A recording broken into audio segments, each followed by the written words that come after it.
Hello, नमस्कार. Cooking with वंदनामध्ये आपलं स्वागत आहे. आज आपण मसाली भात आणि चटपटी अशी हिरवी मिरची ही रेसिपी बघणार आहोत. तर मग चला वळूया आपली रेसिपीकडे. त्यासाठी बघा मी इथं एक नॉनस्टिक कढई घेतलेली आहे आणि कढई आपली गरम झाली की नंतर त्यामध्ये अख्खे धने आणि जिरं भाजून घ्यायचं आणि त्यासोबतच काही सुके खोबऱ्याचे काप केलेले आहेत ते सुद्धा भाजून घ्यायचे. तर बघा आपले धने आणि जिरं हे भाजलं गेलेलं आहे. खोबरं अजून भाजलं गेलं नाही, म्हणून फक्त आपण धने जिरे हेच आता कढईमधनं काढून घेणार आहोत.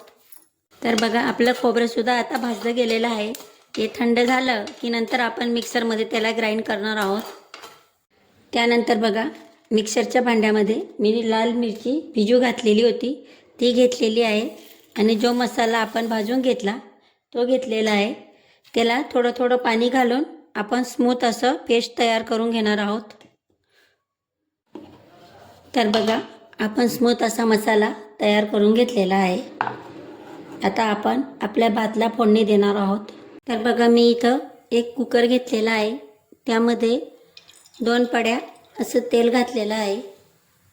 तेल छान असं गरम झालं की त्यामध्ये 3 ते 4 लवंग घातलेले आहेत, 1 तेजपत्ता घातलेला आहे आणि 2 आपल्या हिरव्या इलायच्या घेतलेल्या आहेत. त्यांना तेलात छान अशा ततडू द्यायच्या, जे करून त्यांचा जो सुगंध असतो तो आपला मसाले भातमध्ये एकदम छान येतो. आपला खडा मसाला छान असा भाजला गेलेला आहे. त्यानंतर एक कांदा लांबट चिरून घातलेला आहे. कांदा नाही घातला तरी सुद्धा चालतं. तर बघा तुम्ही बघू शकता आपला कांदा छान असा सॉफ्ट झालेला आहे. आता त्यामध्ये जे आपण वाटण केलेलं होतं ते घालायचं आणि या मसाल्याला तेलात छान परतवायचा.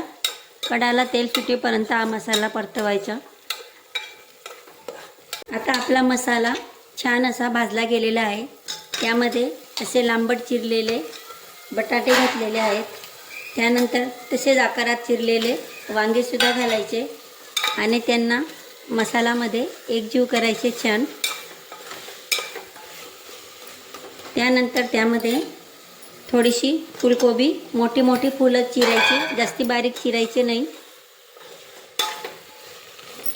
त्यानंतर त्यामध्ये गाजर घालायचा. भाज्या तुम्ही तुमच्या आवडीनुसार घालू शकता, जे तुमच्या घरात अवेलेबल आहे ते घाला. थोडंसं मीठ घाला. मीठ आता फक्त मी भाजीच्या अंदाजातच घालत आहे, अजून नंतर घालायचं. हे मीठ आपण आता घातलं तर आपल्या भाजीमध्ये छान असं मुरतं. त्यानंतर बघा मी इथं तांदूळ 20 मिनिटासाठी धुवून पाणी भिजत घातलेले होते. हे मी 2 कप घेतलेले आहेत. बासमती तांदूळ असला तर अजून छान असा मसाले भात तयार होतो, पण मी जो घरात आम्ही नेहमी वापरत असतो तोच घेतलेला आहे. आणि आपण यांना भिजू घातलेले होते, त्यासाठी मसाल्यामध्ये थोडा अलगद हाताने मिक्स करायचा, नाहीतर त्याचे तुकडे होतात. त्याला छान असा मसाल्यामध्ये परतून घ्यायचं. त्यात थोडेसे हिरवे वाटाणे घालायचे. हिरवे वाटाणे नंतरच घालायचे कारण ते लवकर शिजतात त्यासाठी. आणि त्यानंतर त्यामध्ये 2-4 काजू घातलेले आहेत. बाकी काजू आपण नंतर सर्व करता वेळेस फ्राय करून घालायचे. आता बघा मी 2 कप तांदूळ घेतलेले आहेत, तर 3 ते 3.5 कप आपण पाणी घेणार आहोत.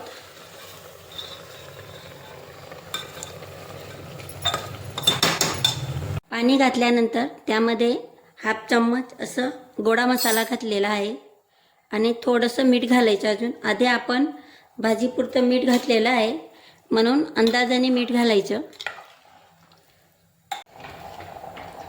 त्यात आता थोडीशी कोथिंबीर घालायची आणि थोडं गावरानी तूप वरून घालायचं, जे करून आपला मसाले भातला एकदम छान अशी चव येते. आणि आपला ह्या पाणीला उकड आली की नंतरच झाकण बंद करायचं. आज भोगी आहे, त्यासाठी आमच्याकडे भोगीच्या दिवशी आपला जो काहीही स्वयंपाक करतो त्याच्यात तीळ घालायची असते. त्यासाठी मी थोडी तीळ घालत आहे, नाहीतर तीळची काही आवश्यकता नाही. तर बघा आपला पाणीला उकड आलेली आहे. आता आपण फुल गॅसच्या आचेवरती 2 शिट्ट्या घेऊन घेणार आहोत. आता हिरवी मिरची फ्राय करण्यासाठी मी इथं कढई घेतलेली आहे, त्यात थोडंसं तेल घातलेलं आहे. आणि बघा मिरचीला स्वच्छ धुवून याप्रमाणे मधून कट केलेली आहे. माझी मिरचीचा एक जास्ती लांबट होती, त्यासाठी मी तिला हाफ कट केलेली आहे. जर मिरची थोडी लहान असली तर अख्खी घेतली तरी चालते. तेलात मिरची छान फ्राय करायची. गॅसची आच थोडी कमी ठेवायची, जे करून ती छान अशी फ्राय होते. बघू शकता आपली मिरची छान अशी फ्राय झालेली आहे. आता त्यामध्ये मी थोडंसं धना पावडर घालत आहे. धना पावडर घालून त्याला व्यवस्थित मिक्स करून एका प्लेटमध्ये काढून घ्यायची. तर बघा मिरची प्लेटमध्ये काढून घेतली आणि त्यात चवीप्रमाणे त्याच्यात मीठ घालायचं. त्यानंतर त्यात थोडंसं आमचूर पावडर आणि थोडं चाट मसाला घालायचा आणि त्यांना छान असं मिक्स करून घ्यायचं. ही मिरची खूपच चटपटी लागते, तिखट अजिबात लागत नाही आणि आपला मसाला भातची अजून टेस्ट वाढवेल. तर तुम्ही नक्की एकदा अशी मिरची करून बघा. तर बघा 2 शिट्ट्या झालेल्या आहेत. आपला छान असा मसाली भात बनवून तयार झालेला आहे. तर मग बघा तयार आहे आपला मसाली भात. कसा वाटला तुम्हाला हा व्हिडिओ कमेंटमध्ये नक्की कळवा. आणि तुम्हाला वाटलंच तर त्यामध्ये वरून थोडं खोबऱ्याचे कीस घाला, जे करून ते खाण्यात अजून रुचकर होतं. तर तुम्हाला हा व्हिडिओ आवडला असेल तर माझ्या व्हिडिओला शेअर आणि लाईक करायला विसरू नका. चॅनलला सबस्क्राईब करायला पण विसरू नका. धन्यवाद.